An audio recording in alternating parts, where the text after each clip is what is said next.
Bismillahirrahmanirrahim. Assalamualaikum warahmatullahi wabarakatuh. Waalaikumsalam warahmatullahi wabarakatuh. Mohon maaf Pak Sugianto, mengganggu waktunya. Eh, ada beberapa hal yang ingin saya sampaikan di sini Pak. Itu Pak Sugi ya. Bisa waktunya Pak Sugi ya. Bisa Bapak, monggo silakan. Saya nanti akan menyampaikan beberapa hal hubungannya dengan kinerja kepala-sekolah. Saya ingin tahu informasi-informasi dari Bapak selaku kepala sekolah yang saat ini sebagai sekolah penggerak, dan saya yakin sekolah ini juga banyak hal yang sudah dilakukan. Nah, ini ada beberapa hal yang ingin saya tanyakan Bapak. Yang pertama ini tentang kepemimpinan dan visi Pak. Bagaimana gaya kepemimpinan Bapak dalam memimpin sekolah ini? Terima kasih Bapak. Apa yang sudah saya terapkan selama ini kepada anak buah saya, intinya saya punya prinsip bahwa antara kepala sekolah dengan guru ini bukan semata-mata atasan dan bawahan, tapi saya menganggap beliau adalah rekan kerja saya. Artinya kalau sebagai atasan dan bawahan ini ternyata saya rasa ada gap, ada pemisah. Tapi kalau saya menganggap mereka adalah rekan kerja saya, karena dalam satu pendidikan kan saya yang punya tanggung jawab penuh terhadap operasional sekolah ini, kemudian Bapak Ibu guru sebagai pelaksana. Kalau saya menganggap mereka sebagai anak buah, seakan-akan kan hanya memberi perintah. Tetapi kalau saya menganggap mereka adalah rekan, artinya kolaborasi antara saya dengan anak buah itu lebih mudah, lebih merasa nyaman. Artinya saya memberikan satu program-program, tentu saja program itu bukan semata-mata kebijakan saya, tapi program itu saya buat berdasarkan musyawarah bersama. Kemudian saya bagi tugas siapa penanggung jawabnya, kemudian siapa mendapat tugas apa, kemudian kita kerjakan bersama-sama, kemudian nanti kita evaluasi bersama-sama. Intinya saya tidak menganggap guru sebagai bawahan mutlak, tapi saya lebih menganggap mereka sebagai rekan kerja saya. Itu model kepemimpinan yang selama ini saya laksanakan, dan alhamdulillah mereka tidak merasa tertekan. Kenapa mereka tidak merasa tertekan? Karena di satu sisi mereka saya libatkan dalam menyusun program dan mereka saya beri tanggung jawab, sehingga mereka merasa memiliki program, bukan semata-mata pimpinan yang menetapkan, tetapi berdasarkan hasil musyawarah bersama. Demikian Bapak. Ya, terima kasih Pak Sugi. Jadi kerjanya sistem kerja kepemimpinan Pak Sugi di sekolah ini adalah kerja tim begitu ya? Betul Bapak. Bukan kerja antara anak buah dan bapak buah istilahnya. Iya betul Bapak. Jadi mereka akan kerjanya itu akan lebih slow, lebih istilahnya tidak merasa tertekan. Betul. Kalau biasanya kalau ada dianggapnya sebagai anak buah itu biasanya kan kalau tidak ada bapaknya nanti dia seenaknya sendiri gitu. Betul, karena kerja sudah sebagai tim tentunya nanti dia akan punya kesadaran, punya pembiasaan, sudah punya budaya untuk kerja yang selalu disiplin gitu Pak. Betul Bapak. Yeah. Berikutnya Pak, bagaimana Bapak membangun visi dan misi sekolah dan memastikan dipahami dan diimplementasikan oleh seluruh staf atau tenaga kependidikan yang ada di sekolah? Terima kasih Bapak. Adanya visi misi sekolah atau terciptanya visi misi sekolah ini adalah hasil musyawarah yang melibatkan berbagai pihak. Artinya di dalam penyusunan visi dan misi sekolah itu guru terlibat, wali murid terlibat, komite terlibat, siswa ikut dilibatkan. Artinya terbentuk suatu visi misi sekolah ini adalah hasil musyawarah dari para pemangku kepentingan di sekolah saya. Nah, setelah visi misi itu ada, tercipta, atau terbentuk dan disepakati bersama. Kemudian Bapak Ibu guru saya ajak untuk selalu mengawal visi misi itu agar visi misi itu bisa tercapai. Kemudian dalam setiap kegiatan kita musyawarahkan bersama tentang kegiatan yang akan kita laksanakan ini mengarah ke pencapaian visi dan misi apa tidak. Artinya saya sekali lagi seperti saya sampaikan di depan bahwa setiap program kegiatan sekolah itu hasil dari kesepakatan bersama. Artinya menetapkan program itu hasil musyawarah.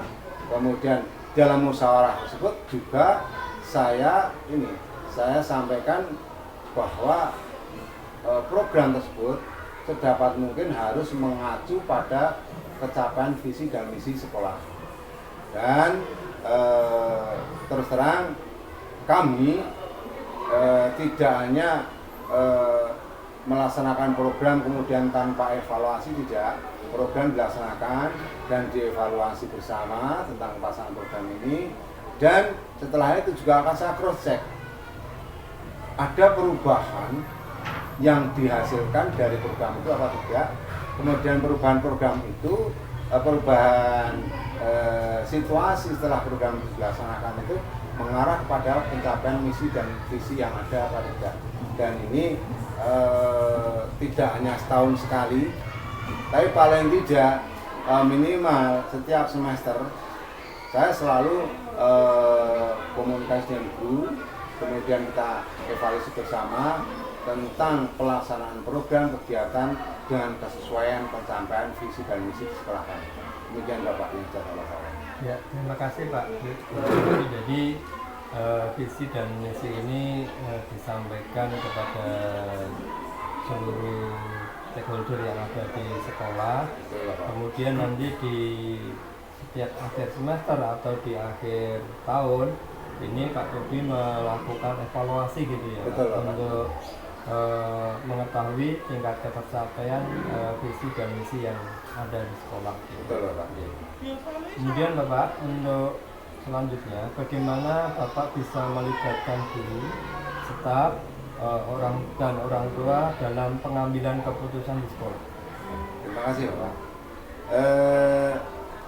Memang sudah menjadi komitmen kami bahwa kami sebagai penanggung jawab di suatu lembaga pendidikan, khususnya sekolah tingkat SD, ini tidak mungkin bisa berjalan sendiri tanpa bekerja sama dengan berbagai pihak. Selama ini yang saya gandeng untuk kerjasama dengan pihak sekolah itu yang paling utama adalah wali murid yang pertama, yang kedua adalah komite sebagai kepanjangan dari sekolah ke wali murid, dari sebagai narah hubung lah. Kemudian karena kami punya pimpinan yaitu di koordinator PAUD, Bidas dan LS Kecamatan Kemusu, tentu saja saya selalu konsultasi dan koordinasi dengan baik itu Bapak Koordinator maupun Bapak Pengawas. Nah, keterlibatan beliau di dalam perencanaan program, pelaksanaan program maupun evaluasi pelaksanaan program ini secara rutin minimal 1 tahun sekali ini saya merencanakan program untuk tahun yang akan datang dan melaporkan pelaksanaan program untuk tahun sebelumnya melalui rapat pleno. Dalam satu rapat pleno yang kami lakukan adalah pertama kami melaporkan pelaksanaan program tahun yang sudah terlewati, dan saja perencanaan program tahun yang sudah terlewati itu hasil dari musyawarah bersama juga. Kemudian setelah pada rapat pleno saya akan melaporkan sejauh mana sih sekolah melaksanakan program yang sudah direncanakan bersama. Itu sebagai laporan pertanggungjawaban saya. Kemudian setelah itu saya juga akan merencanakan program untuk tahun yang berikutnya. Tetapi perencanaan program ini tentu saja berdasarkan persetujuan ataupun masukan dari komite maupun wali murid. Itu yang rutin. Tetapi pada waktu-waktu tertentu kami juga tidak jarang Bapak mengundang wali murid untuk datang ke sekolah walaupun perwakilan dan komite. Contohnya tahun ini bulan Januari sampai bulan November besok, sekolah kami kan mewakili Puskesmas Kecamatan Kemusu dengan sekolah lain dari SMP dan beberapa desa untuk mengikuti kegiatan sekolah Duga Jentik. Nah, ini tentu saja kami tidak bisa berjalan sendiri. Kemudian beberapa waktu yang lalu saya mengundang komite sekolah, mengundang perwakilan wali murid, kemudian mengundang siswa juga untuk kemudian tokoh masyarakat juga yang paling penting. Kemudian saya ajak merembuk program tentang apa yang kita laksanakan untuk lomba sekolah Duga Jentik, dan sekaligus kami membentuk tim pelaksana. Nah, kenapa wali murid saya undang, tokoh masyarakat, komite juga, karena program ini tentang sekolah Duga Jentik ini tidak akan bisa berjalan tanpa peran serta beliau-beliau. Artinya di sekolah kami mengedukasi anak-anak tentang Duga Jentik, kemudian di masyarakat ini tugas komite, tokoh masyarakat maupun wali murid yang mengedukasi ke warga masyarakat yang lain. Ini harapan kami seperti ini. Itu Bapak. Terima kasih Pak. Jadi saat ini Bapak sudah melakukan kegiatan yang tentunya melibatkan berbagai elemen ya Pak, dari guru, staf, orang tua, kemudian juga kantor ya, komite. Bisa diberikan contoh konkretnya Pak untuk salah satu aja, contoh konkretnya yang melibatkan guru staf di dalam mengambil keputusan. Ini Bapak,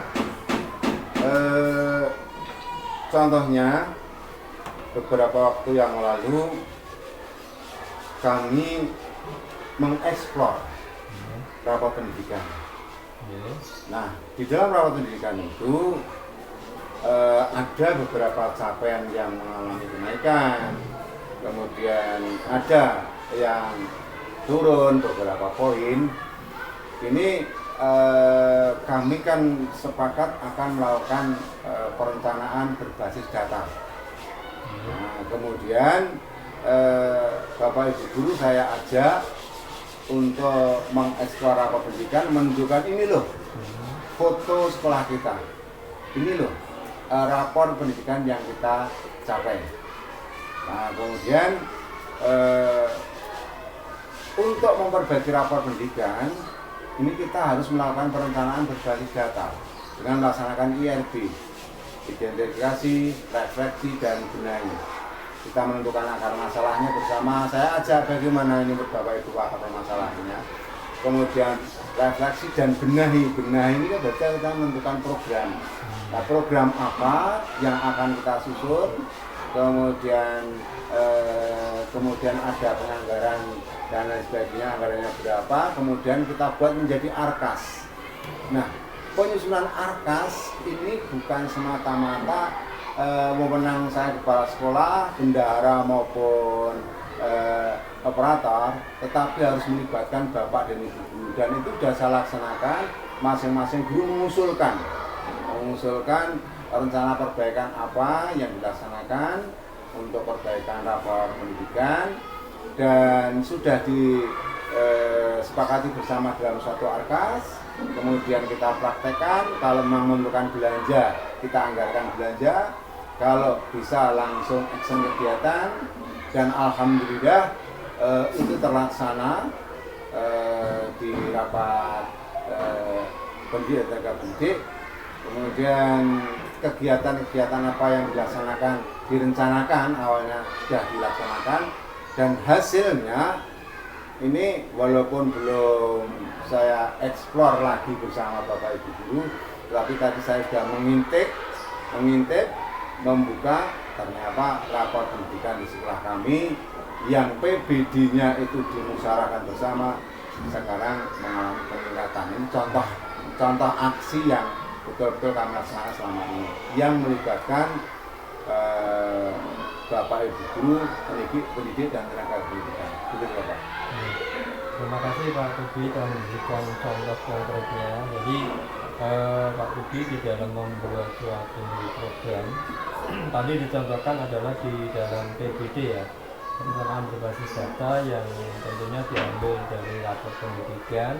Ini sudah dieksplor bersama dengan stakeholder yang ada, utamanya di guru dan staf. Kemudian Pak Tubi di dalam membuat suatu keputusan ini tidak ditentukan oleh sendiri, tapi didasarkan pada keputusan bersama. Itu Pak ya. Terima kasih Pak Tubi. Kemudian di manajemen dan operasional sekolah Pak Tubi, bagaimana Bapak memastikan kelancaran operasional sekolah sehari-hari? Terima kasih Bapak. Saya yang dituakan dan bertanggung jawab terhadap operasional sekolah saya ini, saya memang tidak begitu mudah percaya berdasarkan laporan. Kadang-kadang seorang pimpinan bertanya, gimana program ini sudah terlaksana Pak? Kadang-kadang yang penting Bapak senang, tapi kalau saya enggak, saya akan cross check langsung. Untuk memastikan bahwa program ini betul-betul terlaksana. Artinya contohnya seperti ini Bapak. Beberapa waktu yang lalu lingkungan kita bahkan secara nasional ini lagi booming masalah bullying atau perundungan sekolah. Nah, kemudian kami berunding bersama gimana sih cara mengatasinya. Gini Bapak, kita mengadakan sosialisasi, oke. Pemasangan pamflet, oke. Pemasangan poster, boleh. Mengumpulkan orang tua, sudah terlaksana. Nah, kemudian kami membuat program pemantauan dan pencatatan. Artinya setelah bullying ini disosialisasikan kepada murid dan orang tua, terjadi perubahan perilaku atau tidak? Nah, itu melalui pemantauan dan pencatatan. Kemudian saya bukan menugaskan lah, tapi menyarankan kepada Bapak Ibu tolong membuat catatan mingguan. Dalam satu minggu ada tindak bullying berapa kasus dan sebagainya. Kemudian setelah itu minimal 1 bulan sekali laporan tentang catatan itu harus sudah sampai di meja saya. Artinya setiap kelas membuat rekap dalam 1 bulan ada kejadian apa, ternyata dan itu sudah berjalan. Artinya laporan itu saya tanda tangani, saya baca, itu suatu bentuk kontrol untuk memastikan bahwa program ini berjalan. Kemudian selain itu Bapak, nun sewu, bukan kita tidak percaya dengan guru, tetapi di sekolah saya ini di tiap titik rawan ini sudah terpasang CCTV. Nah, saya bisa mengakses walaupun pada hari H, misalnya saya sedang tugas luar di Boyolali misalnya, saya mau cross check guru-guru saya datang apa tidak, kemudian anak saya aman tidak. Itu untuk wifi itu bisa saya akses dari manapun dan kapanpun waktunya. Kemudian yang kedua, saya juga membuka forum diskusi bersama. Artinya setiap program yang kita buat, kita laksanakan, ini Bapak Ibu Guru saya berikan waktu untuk misalnya menyampaikan hambatan, tantangan dan sebagainya di kelas masing-masing. Nah, ini kita khususkan bersama. Begitu juga kami membuat program tentang pemanfaatan PMN. PMM sebagai media untuk melakukan pelatihan mandiri. Nah, kemudian kebetulan dalam bulan-bulan ini kami punya komitmen untuk meningkatkan literasi siswa. Di PMM itu ada beberapa topik yang istilahnya menyangkut literasi. Ini kami programkan, Bapak Ibu guru harus mempelajari itu, kemudian hasil yang diperoleh untuk diterapkan kepada siswa sekaligus sebagai tindakan aksi nyata. Kami tidak percaya begitu saja Bapak, tapi kami selalu memantau progres Bapak Ibu guru sampai di mana pengerjaan mereka di PMM. Ada yang baru melihat video, ada yang sudah post test dan sebagainya. Dan ini akan selalu kami pantau. Dan ini bagi saya merupakan suatu tindakan bagi saya untuk memastikan bahwa program saya ini yang sudah disepakati bersama ini berjalan dengan baik apa tidak. Seperti itu Pak. Ya, terima kasih Pak Budi sudah memberikan penjelasan ya mengenai tindakan dari Pak Budi untuk memastikan kelancaran dari suatu kegiatan. Tadi Pak Budi menjelaskan dari berbagai macam tindakan langsung, yaitu mengamati secara langsung dari kegiatan yang dilakukan oleh guru, kemudian guru membuat laporan ya, yang tentunya bisa bentuknya laporan bulanan hasil yang sudah dilakukannya. Kemudian juga memantau secara langsung tapi di PMM ya, melihat hasil yang sudah dilakukannya, contohnya itu. Kemudian juga melihat dari perangkat yang ada, yaitu menggunakan CCTV ya. Kalau CCTV memang benar ya, bisa digunakan sebagai dasar untuk kevalidan atau hal yang tidak bisa ditipu gitu ya. Jadi kegiatan yang dilakukan guru ataupun siswa itu akan terpantau secara objektif menggunakan CCTV, dan ini sebagai dokumen yang tentunya sangat akurat gitu. Ya. Terima kasih Pak Tubi tadi tentang memastikan kelancaran. Kemudian mengenai sumber daya, ini di sekolah SD 1 Klewor ini tentunya aset maupun sumber daya yang ada di sekolah ini sangat luar biasa, baik dari segi gurunya, kemudian dukungan orang tua, kemudian sarana prasarananya saya perhatikan juga sudah komplit. Nah ini bagaimana Pak Tubi selaku kepala sekolah ini bisa mengalokasikan sumber daya sekolah secara efektif dan efisien? Iya Pak. Sumber daya sekolah itu bagi kami secara garis besar ada yang berupa uang, ini jelas ini juga sumber daya sekolah. Artinya saat ini Bapak, sebagai kebetulan sekolah kami ini sebagai sekolah penggerak ini alhamdulillah digelontorkan dana yang dari pemerintah, baik itu melalui bos reguler maupun bos bos sekolah penggerak. Dan ini untuk bos reguler penggunaannya rutin seperti biasanya, tapi kami juga melewatkan bukan hanya secara copy paste Bapak. Artinya dalam penggunaan dana bos, baik itu bos reguler maupun bos untuk sekolah penggerak ini, tentu saja kami menggunakan skala prioritas. Selain itu satu hal yang tidak boleh terlepas yaitu selalu berdasarkan perencanaan berbasis data. Karena memang gini Bapak, orientasi kami rapor pendidikan ini merupakan tampilan wajah atau fotokopi atau ya bisa dikatakan wajah keberhasilan suatu sekolah. Artinya kalau rapor pendidikan di suatu sekolah itu baik, menandakan bahwa mutu pendidikan sekolah itu baik.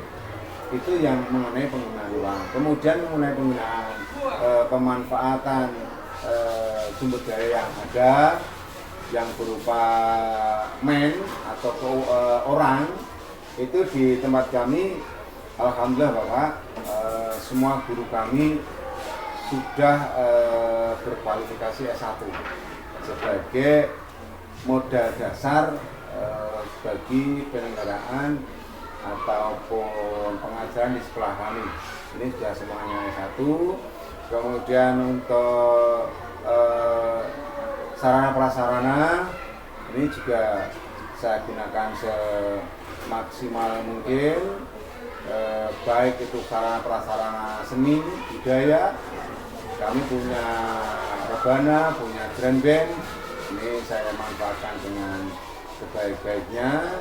Kemudian untuk saat ini dikatakan bahwa kita adalah era digitalisasi. Di sekolah kami saya yang memanfaatkan digitalisasi ini, saya tekankan jangan hanya gurunya, tapi siswanya. Yang paling penting adalah siswanya, sehingga kami punya program sudah dilaksanakan untuk memaksimalkan sumber daya di sekolah kami ini. Chromebook ini sudah saya wajibkan dari dulu, mulai anak kelas 4 itu sudah harus mengenal Chromebook, bisa mengoperasikan Chromebook, kemudian bisa membuka browser melalui Chromebook untuk mencari materi-materi pembelajaran. Ini yang kami laksanakan. Kemudian untuk yang lain Bapak, mengenai lingkungan di sekolah kami, ini ya seperti ini Bapak. Tetapi tampilan di sekolah kami, baik tentang tanaman, kerindangan dan sebagainya, ini sudah alhamdulillah sudah mulai nampak rindang. Dan ini kami juga semata-mata hasil dari kami untuk mengalokasikan sumber daya di sekolah kami, bukan semata-mata untuk kegiatan yang lain, tapi kami lebih mengutamakan juga untuk kegiatan sekolah, termasuk untuk penanaman pohon, kerindangan dan sebagainya. Kira-kira seperti itu Bapak. Iya, terima kasih Pak Budi. Tadi untuk sumber daya yang ada di sekolah siswa sekolah memang banyak ya, termasuk tadi juga dimanfaatkan tentang pendanaan yang ada, utamanya dana dari BOS ya Pak. BOS dan ada dari PSP ya, Satuan Sekolah Sangga. Kemudian juga sumber daya manusianya, tadi guru-guru yang ada sudah dimanfaatkan dengan semaksimal mungkin, yang tujuannya untuk meningkatkan prestasi ataupun mutu sekolah. Baik, tentang mutu sekolah Bapak, ini bagaimana strategi Bapak di dalam upaya meningkatkan mutu pendidikan sekolah? Terima kasih Bapak. Ada beberapa hal yang saya lakukan untuk meningkatkan mutu sekolah. Ini tadi yang pertama, berusaha memanfaatkan sumber daya yang ada di sekolah kami, berupa barang, kemudian manusia, uang dan sebagainya, saya manfaatkan dengan maksimal. Kemudian untuk meningkatkan mutu sekolah yang lain adalah kami menggandeng beberapa pihak terkait hubungannya dengan kegiatan di sekolah. Yang pertama dengan wali murid, ini sifatnya wajib karena wali murid adalah rekan kerja bagi kami, sehingga setiap kegiatan ini saya selalu melibatkan wali murid. Contohnya beberapa waktu yang lalu kami mengadakan kegiatan peringatan Hari Besar Agama di Isra Mi'raj. Ini kami melibatkan wali murid. Tujuannya apa? Tujuannya Isra Mi'raj adalah meningkatkan keimanan dan ketakwaan keluarga besar SDN 1 Priwor dengan mengundang semua wali murid, kemudian tetangga, beberapa instansi.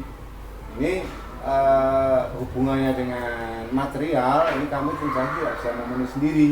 Makanya kami menggandeng wali murid. Alhamdulillah wali murid memberikan donasi yang tidak sedikit, dan ini saya anggap sebagai upaya untuk meningkatkan mutu sekolah dengan melibatkan pihak yang lain. Kemudian begitu juga kami saat ini punya MOU Bapak, MOU dengan kantor urusan agama Bengkulu. Ini saya minta kesediaan dari beliau ini setiap 1 minggu sekali dari KUA Kemusu itu hadir di tempat kami untuk mengadakan kegiatan keagamaan, mengaji dan lain sebagainya. Ini juga upaya. Kemudian upaya yang berikutnya kami juga menggandeng masyarakat desa Klewor, terutama kepala desa, bahwa kami minta untuk bekerja sama apabila ada sesuatu hal yang saya butuhkan hubungannya dengan kemajuan sekolah, ini akan minta dukungan dari kepala desa dan beliau juga ya. Contohnya begini Bapak, insya Allah beberapa waktu yang akan datang kan ada kegiatan nyadran, dan ini saya anggap sebagai kearifan lokal. Hubungannya dengan kurikulum Merdeka, kearifan lokal ini digiatkan. Kami juga matur dengan kepala desa, nanti anak-anak kami dan guru akan dilibatkan juga di dalam kegiatan nyadran. Dan beliau dari Bapak Kepala Sekolah, Bapak Kepala Desa sudah memberikan lampu hijau dan menyetujui. Ini adalah peran-peran kecil mungkin bagi orang lain dianggap kecil apa yang saya lakukan, tapi bagi saya sekecil apapun yang penting saya membuat program. Tidak harus kemajuan signifikan, kemajuan sekecil apapun, saya sudah menganggap suatu peningkatan. Gitu Bapak. Iya, terima kasih Pak Budi. Upaya untuk meningkatkan mutu pendidikan tadi sudah dilakukan di sekolah, tapi juga melibatkan lingkungan.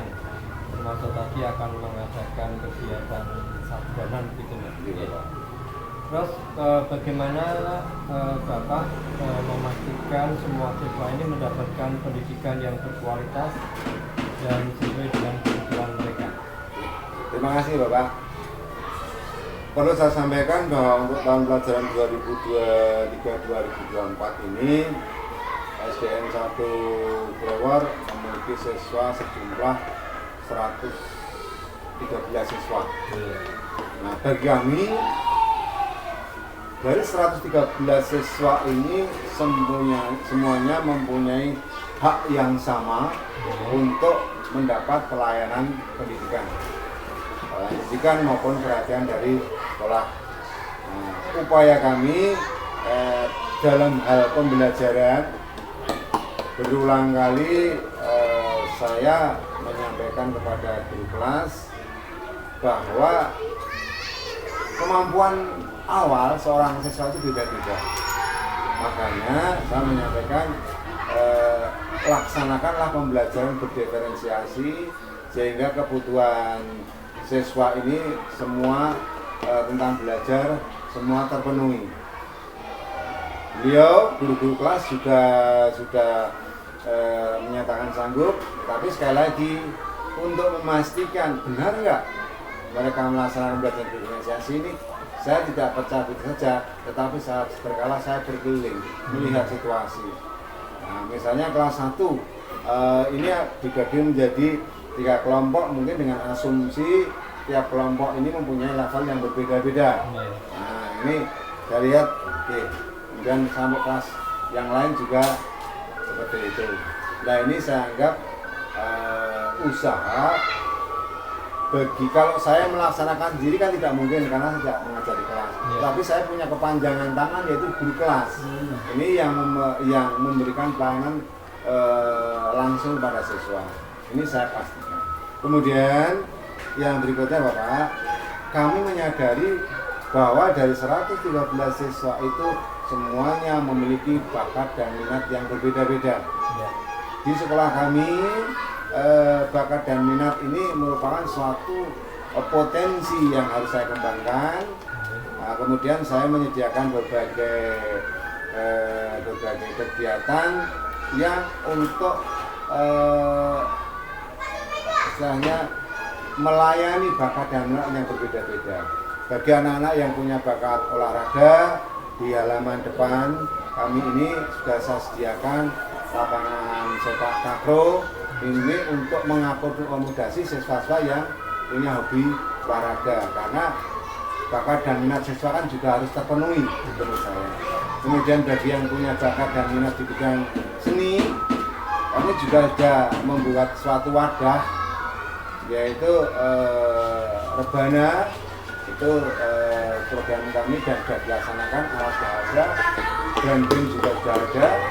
Kemudian bagi anak yang punya bakat dan minat dan kebutuhan, bakat dan minat ini merupakan satu kebutuhan siswa.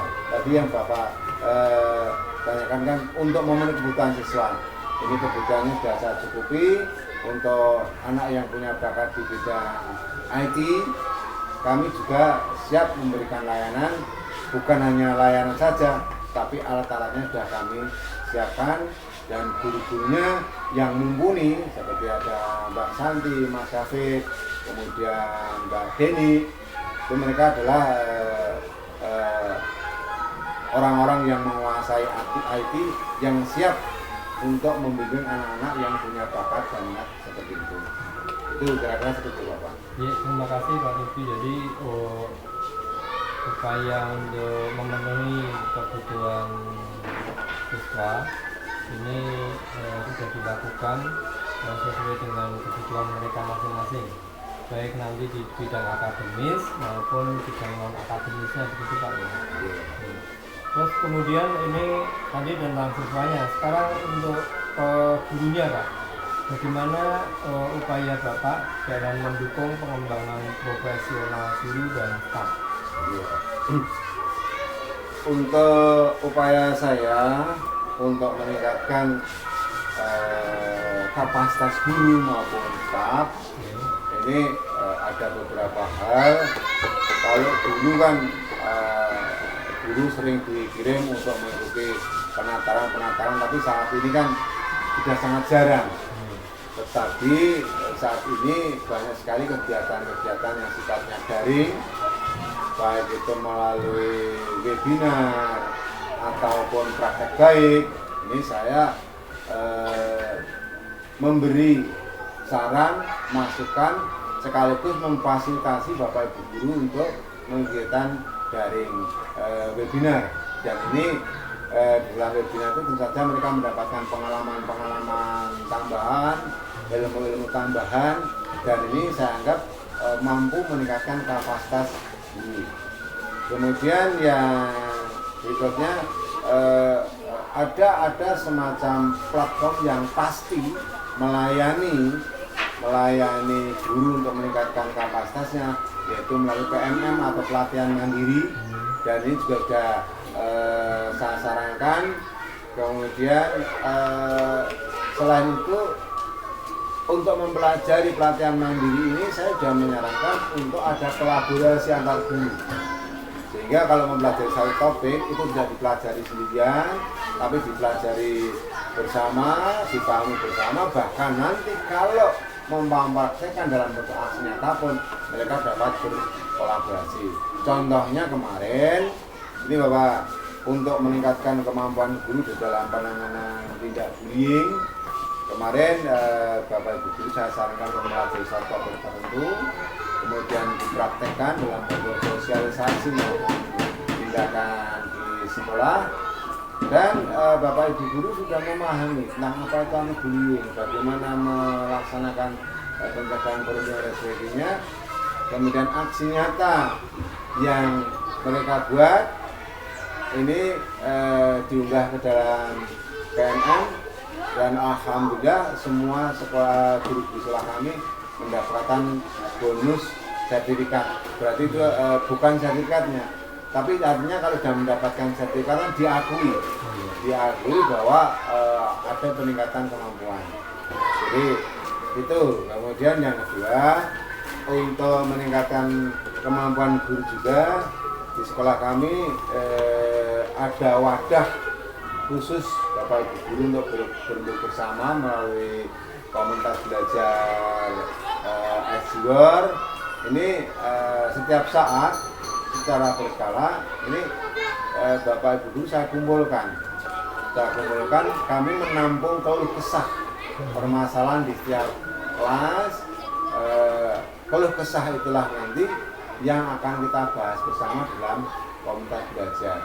Artinya komunitas belajar ini juga bisa meningkatkan kapasitas guru, karena di dalam komunitas belajar itu mereka mendapatkan ilmu baru, atau mereka juga mendapatkan kepuasan tersendiri karena mereka bisa berbagi praktek baik dengan teman yang lain. Inilah yang selama ini saya laksanakan kepada Bapak Ibu guru. Begitu Pak. Terima kasih Pak Tobi. Jadi upaya pengembangan profesional guru ataupun staf ini sudah dilakukan secara kontinu ya Pak ya, baik itu secara luring maupun secara daring. Kemudian juga dilakukan motivasi ya untuk dengan adanya kombel komunitas belajar ini yang digunakan sebagai wadah untuk saling berkontribusi begitu Pak. Terima kasih Pak. Untuk selanjutnya ini untuk saya lihat di sini ada beberapa almari sudah penuh, ada piala-piala ya, bahkan mungkin sampai tidak muat ya, kemarin ada sampai ada yang di meja. Artinya prestasi pencapaian dari siswa maupun guru di sekolah ini luar biasa. Jadi mohon diceritakan Pak, bagaimana kok sekolahan ini bisa meraih prestasi yang luar biasa seperti ini. Terima kasih Bapak. Kami mempunyai suatu program kegiatan, dan artinya ada program kegiatan pembinaan kesejahteraan, ada program kegiatan pembinaan kesejahteraan, di antaranya adalah baik itu untuk prestasi akademik maupun non akademik. Dan saya mempunyai semacam slogan yang saya tanamkan kepada Bapak Ibu guru, bahwa siapapun Bapak Ibu guru yang sudah masuk menjadi keluarga besar SDN 1 Blewor, saya anggap dari keluarga besar, dan SDN 1 Blewor ini saya anggap sebagai rumah kedua. Artinya segala potensi yang kita miliki harus kita sumbangsihkan kepada SDN 1 Blewor, baik untuk pembinaan kesiswaan ataupun kemajuan sekolah. Dan kami punya komitmen bersama. Komitmennya apa? Akan terasa malu kalau anak-anak berangkat lomba pulang tidak membawa oleh-oleh. Nah ini yang saya tanamkan ke beliau. Kemudian tapi saya juga menanamkan kepada Bapak Guru, anak jangan dibiarkan maju saja, tapi setiap anak yang maju lomba harus kita bekali dengan bekal yang lebih dari cukup, supaya mereka bisa mendapatkan hasil yang terbaik. Contohnya beberapa waktu yang lalu dua anak kami juara 1 MTQ tingkat Kecamatan Kemusu untuk tartil dan kaligrafi, dan insya Allah besok hari Rabu mewakili Kecamatan Kemusu untuk Kabupaten Boyolali. Dan ini tidak lepas dari pembinaan Bapak Ibu guru untuk selalu memberi yang terbaik untuk putra-putri mereka yang akan masuk lomba. Jadi saya selalu menanamkan kepada Bapak Ibu guru, kemudian kepada anak-anak, saya juga punya yel-yel tersendiri biar anak-anak ini bangga menjadi siswa SDN 1 Blewor. Ini jadi dengan yel-yel, kemudian penyemangat, motivasi, kemudian juga siswa ini juga bagi yang mendapatkan juara itu saya berikan semacam hadiah kecil-kecilan dari sekolah. Reward Ya semacam penghargaan lah. Karena ya mungkin mereka tidak semata-mata mengharapkan penghargaan, tetapi penghargaan ini saya berikan sebagai bentuk menghargai jerih payah mereka. Jadi mereka lebih merasa bangga bukan karena nominalnya, tetapi karena prestasi mereka diperhatikan oleh pihak sekolah. Itu motivasi, kemudian kepada guru juga demikian Pak. Artinya kalau guru membina siswa, ini pun akan saya berikan semacam penghargaan. Membina siswanya berhasil, ini adalah siswa mendapatkan penghargaan, guru pun pembina pun mendapatkan penghargaan. Itu yang selama ini saya laksanakan di sekolah kami. Ya, terima kasih Pak, luar biasa. Jadi dengan prestasi yang sudah diraih ini memang tidak mudah Pak ya. Tentunya ada perjuangan yang dilewati ya, dilaluinya. Anak diberikan modal atau bekal, ini pengetahuan maupun keterampilan begitu Pak. Kemudian juga diberikan motivasi ya, kemudian motivasi tidak sekedar hadiah ataupun reward ya Pak, dari siswa maupun gurunya agar lebih semangat di dalam mengikuti kegiatannya. Juga mungkin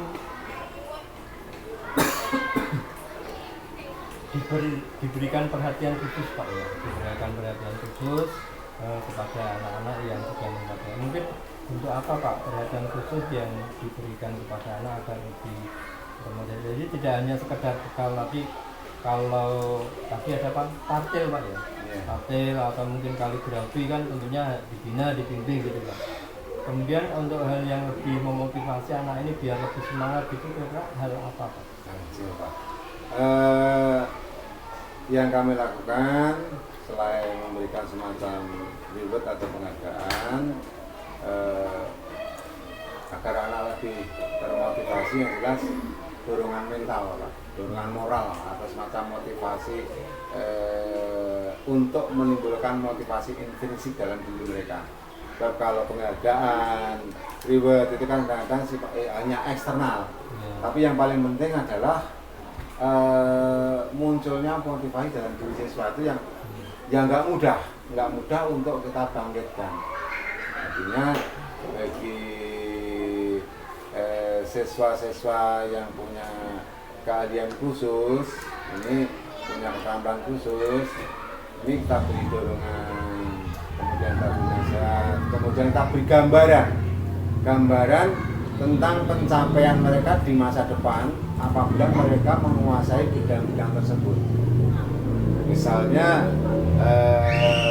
untuk seperti yang juara kaligrafi ini kan pandai melukis. Ini saya bercerita atau gambaran atau video gambar-gambar tentang keberhasilan tokoh-tokoh pelukis yang ada baik di Indonesia ataupun di mana. Ini yang saya lakukan adalah membangkitkan motivasi dalam diri siswa. Kemudian untuk Wildan ini memang Wildan ini juara tartil, tapi anaknya itu masih bermanja-manja dengan gurunya, itu bermanja-manja dengan Pak Hafid itu bermanja-manja seperti anaknya sendiri gitulah. Nah ini makanya setiap kali anak itu ikut lomba, ini Pak Hafid sebagai guru kelasnya, walaupun bukan guru agama, ini selalu saya suruh mengikuti, tolong dikawal. Anak ini kalau nggak diseratenin jenengan nggak akan berhasil. Nah ini kan bentuk perhatian khusus supaya anak itu merasa ikut lomba dengan nyaman, karena ada guru yang mendampingi, dan mendampingi itu adalah guru favoritnya. Nah, ya. Karena gini, anak ini didampingi guru A dengan Pak Hafid rasanya berbeda. Kalau dengan Pak Hafid, pada Pak Hafid guru kelas 4, anak ini guru kelas 5, berarti kan sudah setahun yang lalu. Tetapi dekatnya dengan Pak Hafid itu sampai sekarang masih. Nah ini saya manfaatkan supaya ini anak ini mentalnya kuat, ikut lomba. Itu Pak Hafid selalu mendampingi secara langsung lah. Ini satu contoh kecil yang perhatian lebih yang saya upayakan. Kemudian Kadang-kadang kalau perhatian lebih gini loh Pak, pelatihan seksual itu kan kadang-kadang sampai siang. Anak-anaknya kadang-kadang yang lain sudah pulang, anak masih latihan. Nah ini perhatian lebihnya adalah tolong Bapak Ibu, anak ini diantar ke rumah, biar nggak jalan sendiri. Nah ini artinya kan anak ini punya perasaan, oh, saya disayang, dihormatin Bapak Ibu. Contohnya saya latihan pelatihan sampai siang aja, pulangnya diantar. Ini diantar ke rumah. Kalau yang karena itu kan rumahnya lewat sebelah timur sana, itu biasanya diantar oleh Bu Isna, karena dekat rumah Bu Isna. Kemudian kalau dan ini malah jauh, malah ke desa lain, ke Gunung Sari. Itu diantar Pak Sahabat sampai Gunung Sari sana. Ini dari biar anak merasa diperhatikan, karena punya kelebihan khusus lah. Jadi untuk memberikan motivasi kepada anak, tadi adanya kedekatan ya Pak, kedekatan dari pembimbing dengan siswanya. Jadi dilakukan tadi di kegiatan lomba saat ini kemarin yang naksi ya, naksi yang sudah menjuarai di tingkat kecamatan. Ini juga berkat dukungan dari ibunya yang selalu mengawalnya, mendampinginya. Nah, kemudian untuk mohon maaf, beberapa campur tangannya dari Pak Udi selaku kepala sekolahnya di dalam tadi memberikan dukungan mentalnya kepada anak. Di samping tadi memberikan cerita nanti hasilnya ke depan itu harapannya seperti ini, diberikan contoh-contoh kalau anak kita ahli tentang ini nanti ke depannya seperti ini yang sudah dilakukan Pak Udi ya. Gini Pak, kebetulan anak-anak ini sejak saya datang ke sini ini dengan menurut saya dengan kepala sekolah yang dulu berbeda. Kalau kepala sekolah yang dulu itu anak-anak itu takut. Tapi kalau dengan saya anak-anak kelas 1, kelas 2 itu kadang saya lewat rumah lendotan. Ya karena setiap bagian saya selalu berdiri di halaman untuk anak-anak dengan nggak takut. Ya yang saya lakukan kepada anak-anak ini, kalau mau berangkat lomba, misalnya pas menjelang berangkat ini anak-anak ya tangan, kemudian ya anak-anak itu kan senang dengan sentuhan. Dikumpulkan Pak. Ya dikumpulkan, sentuhan, kemudian penyemangat, pujian dan lain sebagainya. Dengan kata ya siap ya, semangat ya, tenang aja. Kamu nggak usah takut. Nanti di belakang kamu ada Pak Hafid, ada di samping Pak Paul juga ada di belakang kok, nggak usah takut. Paling hanya semacam itu. Kemudian nanti kalau kamu dapat juara 1, nih dari Pak Kepala, tak jajak.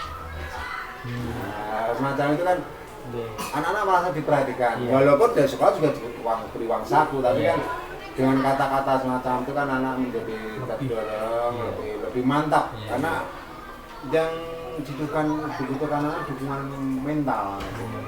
Harus pergi ke lain tempat. Ini tengah-tengah nggak ada gurunya dan sebagainya. Tapi kalau misalnya ada tengah-tengah, paling saya di belakang di saya seperti ini, jadi Pak Kepala ada. Kan mereka lebih punya keberanian. Kemudian juga untuk membangkitkan motivasi kepada siswa, ini pada misalnya ada kegiatan upacara misalnya, saya sampaikan pada anak-anak, tanggal sekian ada teman, ada kakak kalian yang akan mewakili ke Boyolali. Kita doakan ya, semoga mendapatkan hasil terbaik. Dengan cara sentuhan kata-kata tersebut yang bersangkutan merasa bangga, oh iya, saya mau berangkat ke Boyolali aja, didoakan teman-teman, didoakan bapak ibu guru. Itu yang saya lakukan biasanya seperti itu. Jadi anak itu berangkat ke Boyolali itu dengan senyum lah, bukan dengan rasa takut, tapi dengan senyum, dengan semangat. Kalau untuk misalnya pengiriman di tingkat kecamatan, ini dari istilahnya yang mengantar mendampingi sana itu hanya guru yang membinanya atau semuanya bisa ikut ke sana gitu. Tergantung eventnya Pak. Artinya tergantung eventnya itu berapa banyak anak kita yang terkirim. Kalau anak kita banyak, tentu saja pendampingnya juga banyak. Tapi kalau hanya 1 atau 2, ini biasanya saya sebagai kepala sekolah, kemudian guru pendampingnya. Nah, kenapa demikian? Mohon maaf Bapak, sekolah ini kan tetap harus jalan. Artinya dalam kondisi apapun pembelajaran itu harus jalan. Artinya kali nanti kalau hubungannya kalau hanya mengantar 1 atau 2 anak kok semua guru, bagaimana dengan anak yang lain ini kan terabaikan. Sehingga saya punya prinsip ada yang beberapa yang mengantar, tapi ada yang di sekolah supaya apa yang di sana bisa berjalan, yang di sekolah juga tidak terabaikan. Itu biasanya jadi situasional itu melihat situasi dan kondisi dan berapa jumlahnya yang harus dikirim. Kalau misalnya di jumlah anak yang dikirim itu regu, misalnya ada kegiatan pramuka itu jadi kan banyak regu. Nah ini kalau berangkat otomatis ya sekolah harus libur. Karena tapi kalau hanya 1 atau 2 siswa kan bisa didampingi oleh pendamping atau guru yang lain. Itu yang saya laksanakan seperti itu. Itu kalau di tingkat kecamatan Pak, istilahnya kan baru bisa. Kalau seandainya sudah sampai di tingkat provinsi atau bahkan mungkin pernah ke provinsi itu belum? Pernah Bapak? Nah, sekian tahun yang lalu, tapi waktu saya belum di sini. oh gitu. Tetapi saya juga ikut terlibat, walaupun belum di sini. Beberapa waktu yang lalu kita sekitar tahun 2018, 19 lah, kita 2019 kita kan menang untuk jambore juara 1 jambore ranting, kemudian jambore daerah, jambore cabang juga. Akhirnya regu kita dikirim untuk jambore daerah di Purbalingga. Purbalingga akhirnya walaupun saya belum menjadi kepala sekolah ini, saya juga ikut terlibat untuk ke sana dan otomatis ya banyak guru yang harus ke sana ke Purbalingga. Kemudian beberapa waktu yang lalu juga ada yang ikut yang lolos untuk lomba lukis itu sampai di Purwokerto dekat Banyumas. Ini terpaksa ya harus menggunakan armada, ada banyak guru yang mengantar ke sana karena jalannya cukup jauh. Kalau kita hanya mengandalkan pembina damping kan kasihan, jauh. Jadi untuk keterlibatan kepala sekolah ya di dalam mendampingi siswa atau guru yang punya prestasi, kepala sekolah tetap mengawal tujuannya untuk memberikan apa itu energi positif ya, tentunya dengan kehadirannya kepala sekolah di dalam kegiatan lomba ini akan lebih apa ya, mendorong semangatnya siswa yang tentunya akan lebih senang gitu Pak. Baik, terima kasih Pak Bibi tadi sudah menyampaikan bahwa hubungan ini tidak hanya berupa material tapi juga spiritual ya, spiritual yang tentunya ini juga lebih kuat ya untuk bisa menambah energi ataupun menambah semangat untuk anak-anak. Nah ini untuk pekerjaan yang sudah Bapak lakukan ini yang kira-kira yang disukai atau yang tidak disukai dari kepala sekolah apa itu? Ya kalau hubungannya dengan pendapat pribadi ya, itu kan hubungannya dengan pendapat pribadi ya.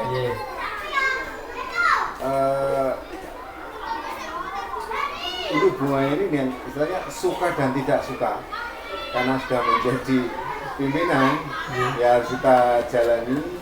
Kalau yang sudah suka tentu saja kita tingkatkan, yang belum disukai ya berusaha kita sukai. Mungkin tidak, kita berusaha menyukai pekerjaan yang tidak disukai, bisa saja tergantung pribadi. Artinya ada pekerjaan yang ada hikmahnya tersendiri.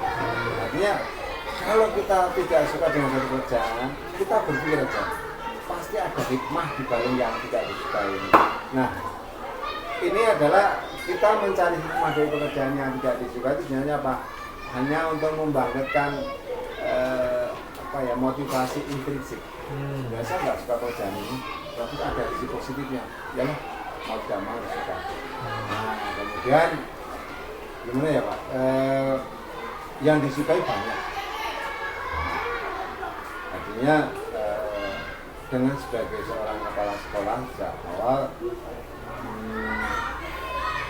saya merasa suka karena mendapatkan amanah atau kepercayaan. Amanah kepercayaan. Kemudian yang kedua, saya suka karena apa? Diakui apa tidak? Setelah saya menjadi kepala sekolah, saya mendapatkan pengalaman lebih daripada menjadi guru. Kemudian saya juga suka karena apa? Selain pengalaman saya bertambah, yang lain adalah saya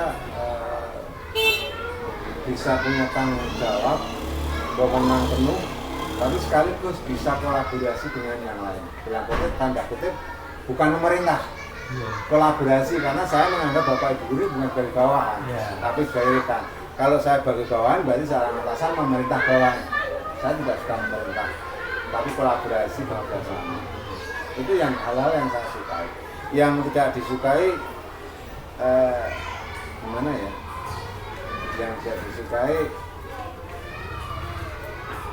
tanggung jawabnya ini memang lebih, tanggung jawabnya memang lebih. Tetapi kembali ke mencoba membangkitkan motivasi intrinsik. Artinya kalau saya mengatakan tanggung jawab itu, kepala sekolah itu banyak pekerjaan dan sebagainya, sehingga saya menjadi tidak suka. Nanti kalau saya tidak suka dengan tanggung jawab, berarti saya tidak bisa berkembang. Tetapi kalau dari tanggung jawabnya yang bertambah banyak, pekerjaannya banyak, saya ambil hikmahnya, oke lah, saya senang bertanggung jawab, bertambah pekerjaan banyak, setidaknya saya tambah pengalaman. Ini saja ini. Pengalaman hidup itu kan penting, kan?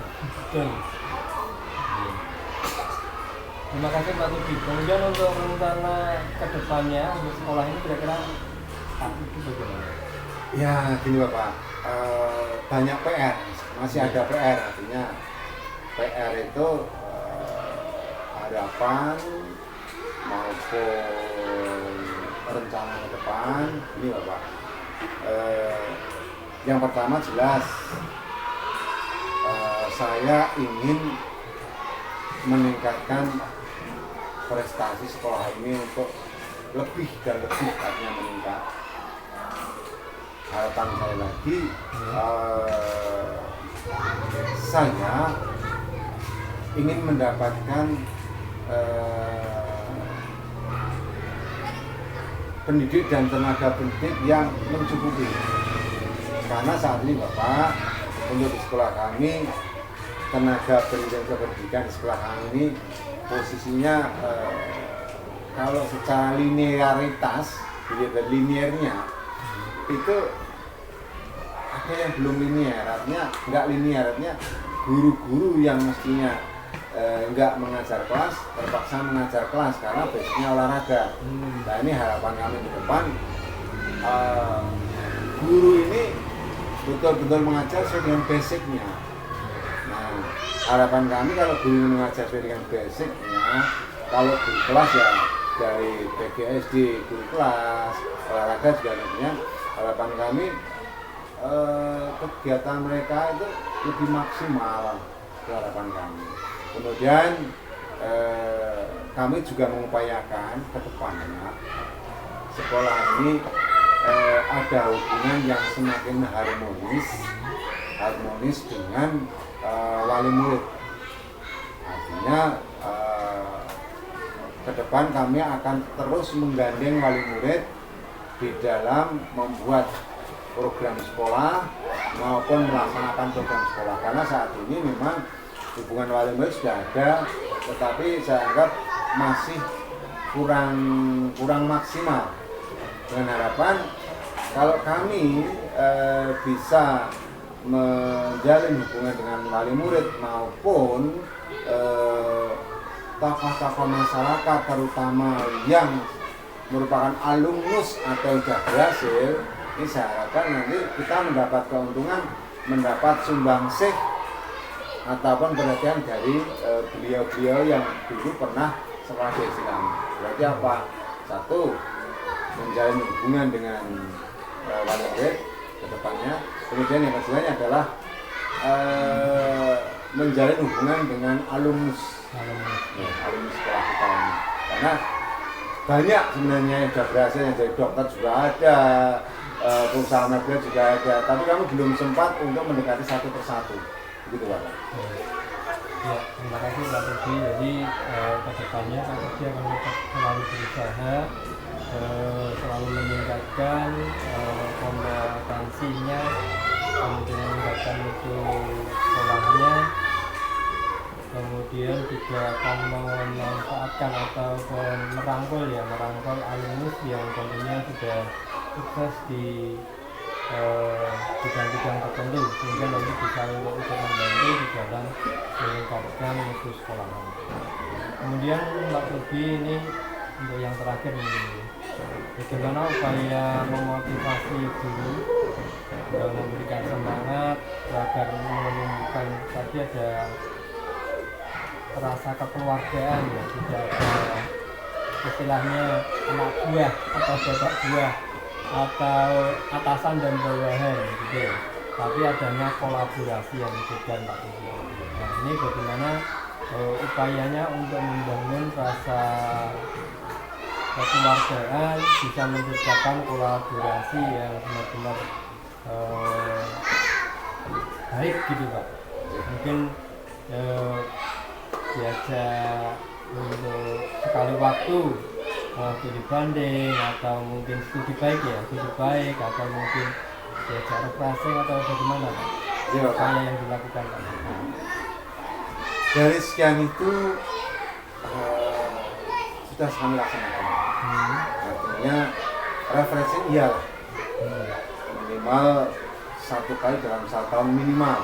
Kadang-kadang malah lebih 2 kali. Biasanya kalau refreshing misalnya pas 3 semester, nah ini kadang ya. Tapi kalau 1 kali itu pasti, yaitu pada saat perpisahan anak kelas 6. Ini kan kita refreshing mana bareng-bareng dengan anak ini ya kami laksanakan. Kemudian yang kedua, yang terutama adalah menjalin komunikasi dan rasa saling percaya. Itu yang saya utamakan Pak, menjalin komunikasi dan rasa saling percaya, juga saling menghormati. Artinya di sini begini Bapak, saya tidak membeda-bedakan antara guru yang definitif maupun yang belum definitif.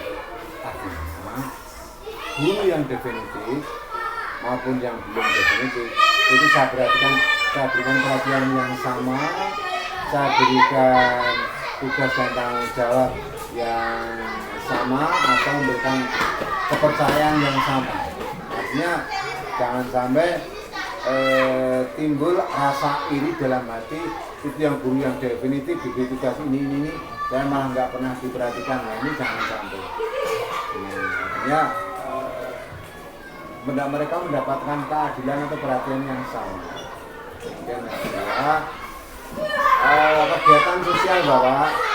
Kami ini kalau misalnya ada teman guru baik yang terkena musibah atau mendapatkan kebahagiaan, kami biasanya saling berkunjung Bapak. Saling berkunjung ke rumah, misalnya ada keluarga siapa yang sakit, kita berkunjung ke rumah, menengok ke rumah sakit. Dan kalau ada keluarga yang mendapatkan kebahagiaan, kita juga datang memberikan ucapan selamat. Sehingga alhamdulillah sampai saat ini keluarga SDN 1 Kelawar tetap solid, tetap kerjanya untuk keluargaan. Kemudian yang kedua, misalnya gini Bapak, ini saya pikir di sekolah lain juga ada. Kalau misalnya yuk suatu saat kita beli kain yuk, dipakai bersama-sama yuk. Nah ini biasanya saya menyampaikan pada guru ini aja, yang bibi berapa, nanti kita pikul bersama-sama, anggap saja kita berbagi. Nah ini dengan perhatian-perhatian kecil inilah anak-anak yang wibu itu tidak merasa dianaktirikan, mendapat perhatian yang sama, mendapat penghargaan, sehingga mereka timbul rasa hormat kepada guru-guru yang mungkin yang guru senior atau lebih tua lah, bukan jangan tapi lebih tua, kemudian guru-guru yang lebih lama, sehingga sikap-sikap perhatian kecil ini sering kita tunjukkan, sering kita lakukan, sehingga sekolah kita tetap solid kok Pak, saling rukun Pak. Sampai saat ini nggak ada istilahnya gap-gapan ini kelompoknya A, kelompoknya B, alhamdulillah nggak ada. Tidak ada ya Pak.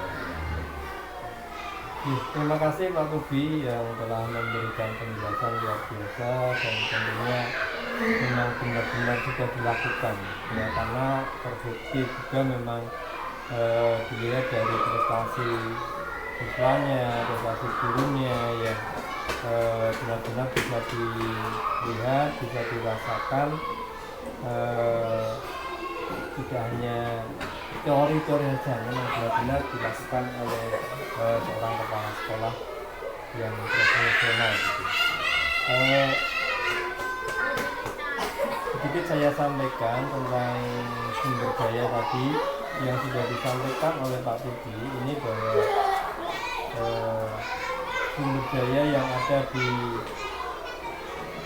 SD 1 Klewar ini benar-benar sudah lengkap ya, dari modal manusia, karena sumber daya manusia yang berkualitas ini investasi yang paling berharga.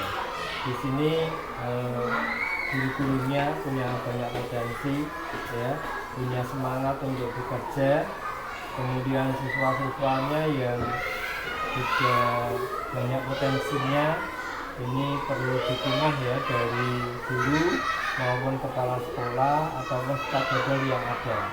Ini tentunya juga akan meningkatkan kualitas pendidikan di SD 1 Klewar. Kemudian di modal sosial tapi juga mulai adanya norma-norma atau aturan yang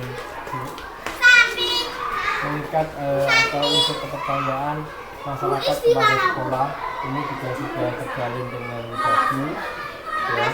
Tadi juga adanya komunikasi dengan pemerintah ya, kemudian juga ada rasa kepedulian dengan guru ya, misalnya ada yang susah kita bareng-bareng ke rumahnya, kemudian ada ajakan kita juga bareng-bareng ke rumahnya, itu adalah kemudian di modal fisik sekolah sini juga sudah sempat ya, ada kerambu, ada gedung yang cukup bagus, ada musola, ada perpustakaan, saluran air yang tentunya tidak mengganggu kegiatan proses belajar mengajar, justru lagi mendukung gitu ya.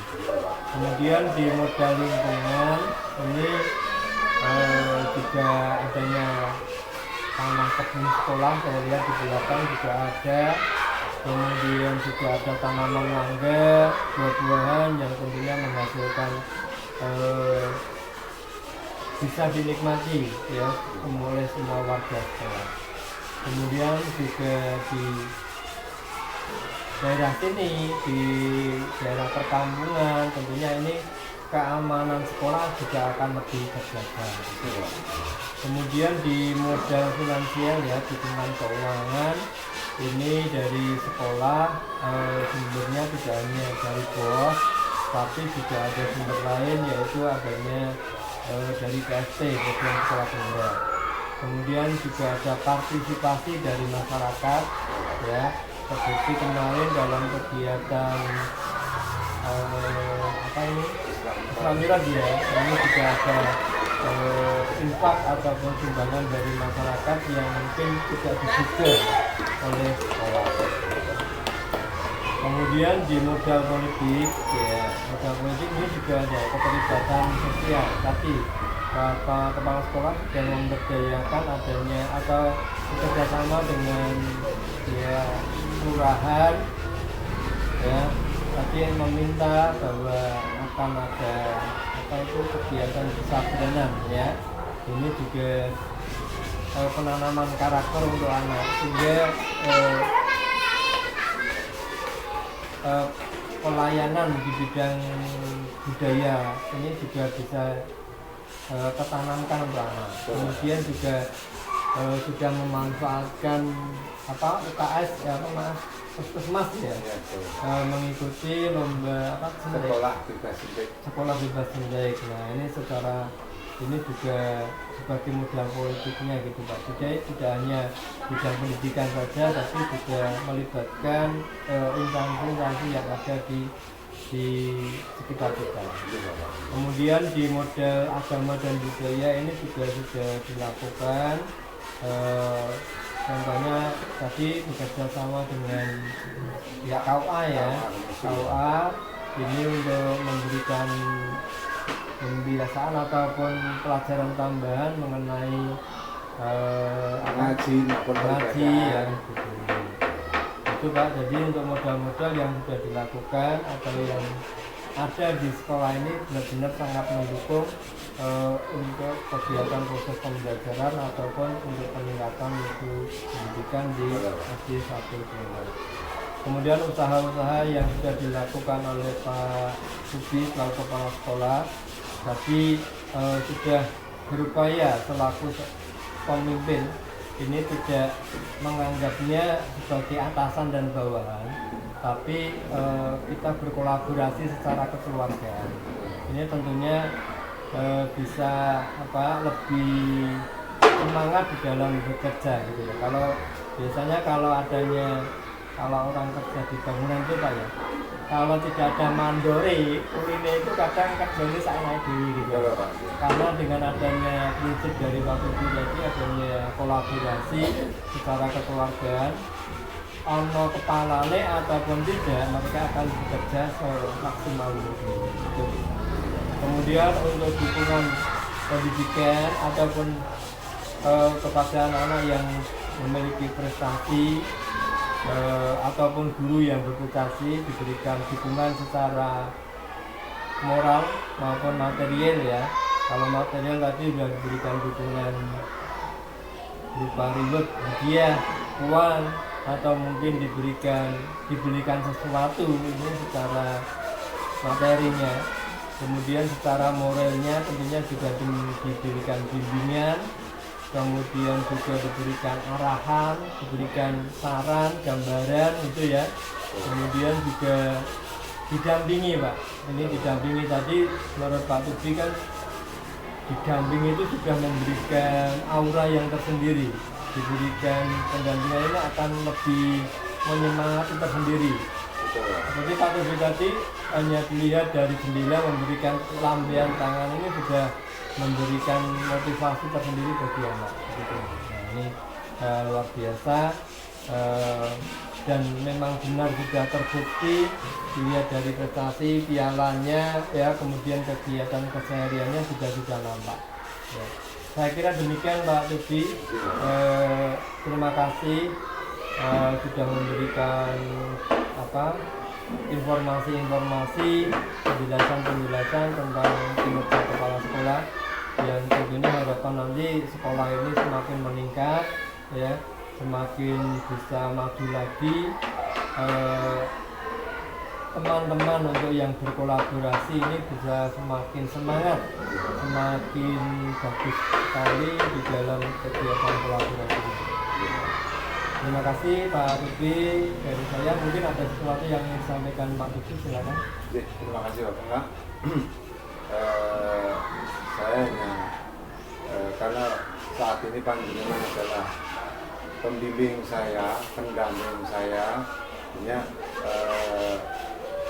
sekaligus sebagai atasan, artinya untuk kedepannya, untuk kemajuan SDN 1 Blewon ini